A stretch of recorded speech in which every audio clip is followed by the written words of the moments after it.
Get ready for the dictation. Start. The trial court, on the basis of medical evidence, held that death of Seema was homicidal.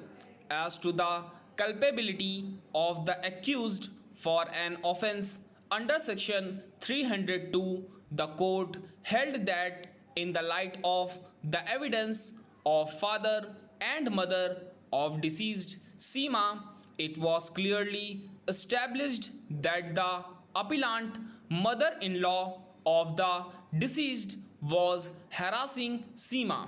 The trial court also observed that it was true that in the first dying declaration the deceased did not involve her mother-in-law, but it was because of the fact that she was asked by her mother-in-law not to implicate any member of the family of the appellant. The trial court noted that after the first dying declaration was recorded, the parents and inmates of deceased Seema had reached the hospital.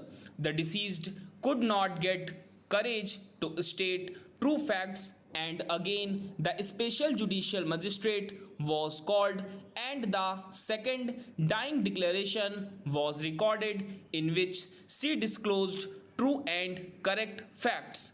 The trial court also noted that the special judicial magistrate was conscious of the fact that in the first dying declaration she had not involved any family members of her in-laws. A specific question was therefore put by him as to the reason why she had done so, and the deceased had replied that it was because of her mother-in-law who asked the deceased to do so. The trial court therefore held the conduct of deceased Seema as natural and the second dying declaration reliable, which could be treated as basis for holding the appellant guilty. The trial court also observed that from the evidence of PW2, father of the deceased, and PW3, mother of the deceased, it was proved that Seema was ill-treated by her in-laws and particularly the appellant mother-in-law. The court also observed that PW5 had no axe to grind against the appellant.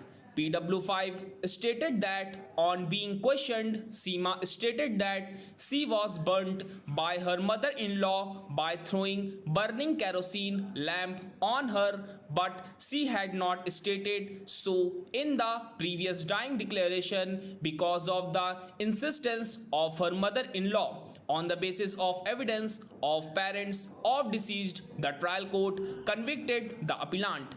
The learned counsel for the appellant contended that both the courts have committed an error of law in relying upon the second dying declaration. It was contended that the first dying declaration was correct and the deceased had stated true facts in the said declaration. It was also stated that after parents of the deceased had come to the hospital, they had persuaded the deceased to involve and implicate the appellant, and that is how the second dying declaration was recorded, which could not have been relied upon, and no motive was established by the prosecution.